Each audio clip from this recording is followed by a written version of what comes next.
Bat হাতে ঝড় তুললেন তাওহিদ হৃদয়, অন্যদিকে বল হাতে আগুন ঝরালেন নাহিদ রানা। ব্যাটে বলে দুই তরুণ তারকার দুর্দান্ত পারফরমেন্সে আলো ছড়ালো রংপুর রাইডার্স। চলুন রংপুর রাইডার্সের এই দুই তারকাকে নিয়ে আরেকটু বিস্তারিত জেনে নেই এই ভিডিওতে। তাই ভিডিওটি শুরু থেকে শেষ পর্যন্ত দেখতে থাকুন।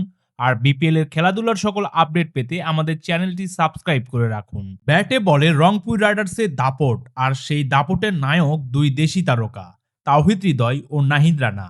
এক ম্যাচ আগেই ওপেনিংয়ে নেমে ৯৭ রানে অপরাজিত ছিলেন তাওহিদ হৃদয়। ঢাকায় এসে সেই ধারাবাহিকতায় ধরে রাখলেন তিনি। ঢাকা ক্যাপিটালসের বিপক্ষে ওপেনিংয়ে নেমে খেললেন ঝড়ো এক ইনিংস। ৪৬ বল মোকাবেলায় করেন ৬২ রান, যেখানে ছিল ৫টি চার আর ৪টি বিশাল ছক্কা। ডেভিড মালানের সঙ্গে গড়েন ১২৬ রানের দুর্দান্ত উদ্বোধনী জুটি। শুরুটা যদিও সহজ ছিল না, ইনিংসের প্রথম ৩ বলেই কোনো রান নিতে পারেননি তাওহিদ হৃদয়। তবে পঞ্চম ও ষষ্ঠ বলে টানা ২-৪ মেরে বুঝিয়ে দেন বড় কিছুর ইঙ্গিত। ইনিংস জুড়ে ৩ বার জীবন পেলেও সুযোগের পুরো ব্যবহার করেছেন তিনি। এবারের বিপিএলে এটি ছিল তার তৃতীয় ৫০। যদিও ৪৬ বলের মধ্যে ২০টি ডট বল খেলেছেন হৃদয়, এটি ছিল তার ইনিংসের একমাত্র নেতিবাচক দিক। তা বাদ দিলে এটি নিঃসন্দেহে ছিল একটি ম্যাচ জয়ী ইনিংস। অন্যদিকে বল হাতে পুরো ম্যাচে ঢাকার ব্যাটারদের জন্য আতঙ্ক হয়ে ওঠেন নাহিদ রানা।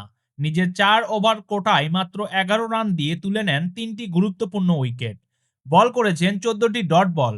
প্রথম ওভারে ফেরান সাইফ হাসানকে, পরের ওভারে প্রথম বলেই আউট করেন সাব্বির রহমানকে। ২ ওভার শেষে তার বোলিং ফিগার দাঁড়ায় ২ উইকেট ০ রান এবং ৫ রান ২ উইকেট। পরের ২ ওভারেও ছিলেন সমান ভয়ঙ্কর। ম্যাচ শেষে নাহিদ রানা বলেন, তিনি শুধু ভালো লাইন লেন্থে বোলিং করতেই মনোযোগ দিয়েছিলেন।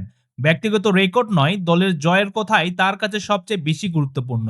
এবারের বিপিএলে এটাই ছিল নাহিদের সেরা বোলিং ফিগার।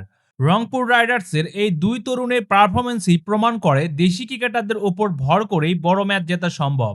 আর সেটাই করে দেখিয়েছে রংপুর রাইডার্স। সম্মানিত ভিউয়ার্স, রংপুর রাইডার্সের এই দেশি দুই তারকার ব্যাটিং পারফরমেন্স এবং বোলিং পারফরমেন্স আপনার কাছে কেমন লেগেছে অবশ্যই ভিডিওর নিচে কমেন্ট করে জানিয়ে যাবেন। ভিডিওটি ভালো লাগলে একটি লাইক করে খেলাধুলার সব আপডেট পেতে আমাদের চ্যানেলটি সাবস্ক্রাইব করে আমাদের সঙ্গেই থাকবেন। ভিডিওটি শেষ করছি। ধন্যবাদ।